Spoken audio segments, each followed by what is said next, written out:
Assalamualaikum warahmatullahi wabarakatuh. Selamat pagi anak-anak dimanapun kalian berada. Bagaimana kabarnya hari ini? Semoga dalam keadaan sehat walafiat. Amin amin ya rabbal alamin. Nah,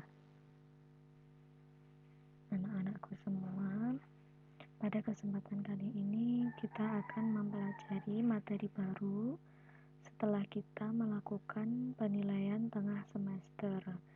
Nah, materi apa yang akan kita pelajari hari ini? Yaitu tentang kemudahan dari Allah melalui sholat jamak dan qashar.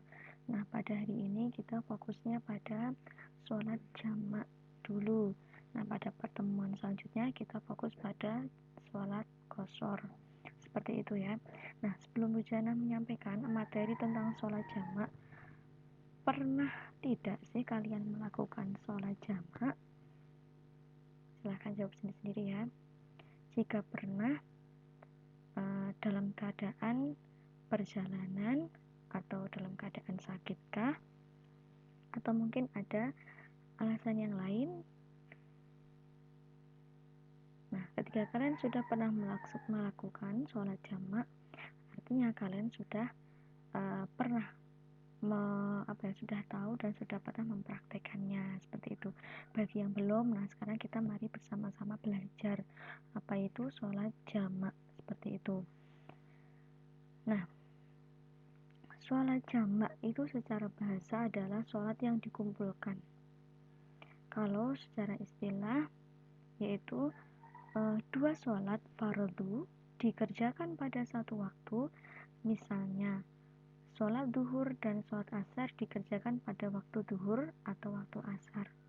Jadi sholat jamak itu adalah sholat yang dikumpulkan. Nah, artinya dua sholat fardu yang dikerjakan dalam satu waktu atau digabung, dalam pelaksanaannya itu digabung, seperti itu. Nah, ini untuk melaksanakan sholat Jumat ini apakah ada ketentuannya? Ada. Nanti bahkan sholat jamak ini juga ada pembagiannya. Nah, di bawahnya itu sholat jamak boleh dilakukan apabila yang pertama musafir atau dalam perjalanan, dan yang kedua dalam keadaan hujan lebat bagi yang biasa berjamaah di masjid. Maksudnya di sini hujan lebat yang biasa kita alami gitu. Nah, tidak, maksud dari hujan lebat di sini adalah suatu bencana alam yang memang sangat membahayakan, seperti itu. Ketika kita keluar, kita sangat membahayakan untuk diri kita. Atau misal kita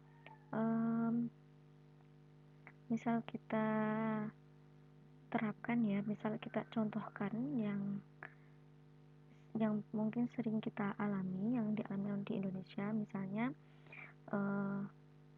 terjadinya bencana alam tsunami ataupun gempa bumi yang kita tidak pernah tahu kapan terjadinya, atau mungkin pernah terjadi dan nanti akan ada susulan atau seperti apa. Nah, itu kan menjadi kekhawatiran atau was-was bagi manusia.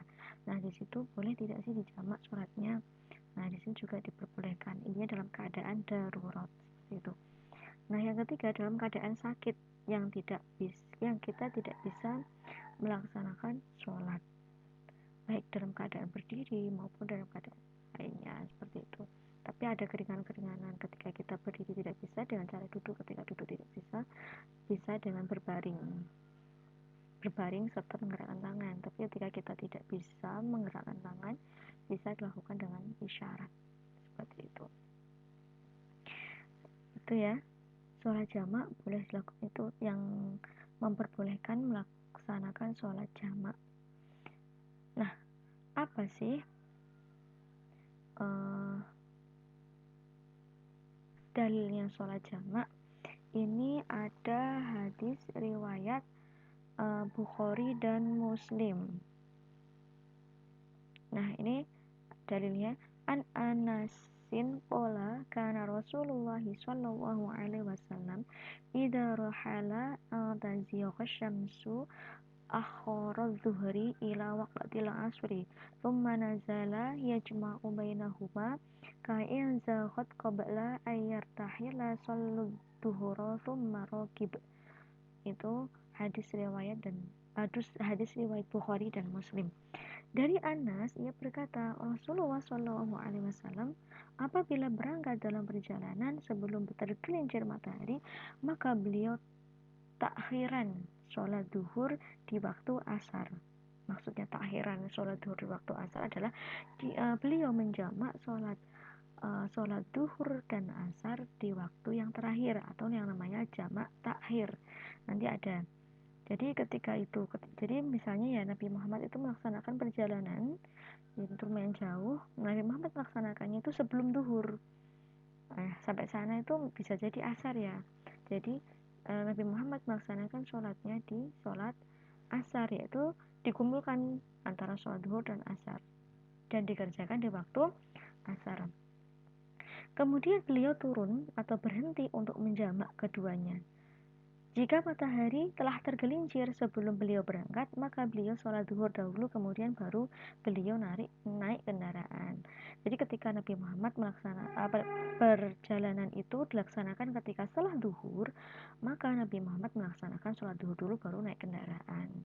Sholat asarnya bisa dilaksanakan di sana, di tempat yang dituju, atau misal memang estimasi waktunya tidak tepat untuk sholat asar, maka bisa dilaksanakan sholat jamak.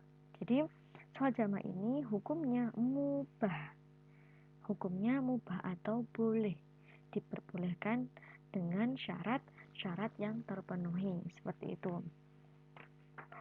Nah, selanjutnya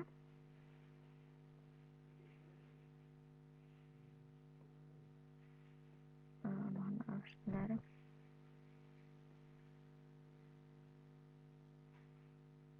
Itu tadi dalil tentang sholat jamak. Nah, sekarang sholat jamak itu ada dua, yaitu sholat jamak taqdim dan sholat jamak takhir. Macam-macamnya ada jamak taqdim dan jamak takhir. Nah, sholat jamak taqdim adalah dua sholat fardu yang dikerjakan dalam satu waktu yang pertama. Nah, jadi kalau takdim itu yang pertama, kalau takhir itu yang terakhir. Nah, sebelum kita ke sini, sholat apa saja sih yang bisa dilaksanakan dengan cara sholat jamak? Yaitu ada 4 sholat. Sholat dengan berpasang-pasangan, ada 2 pasangan, 4 sholat dan 2 berpasangan ya.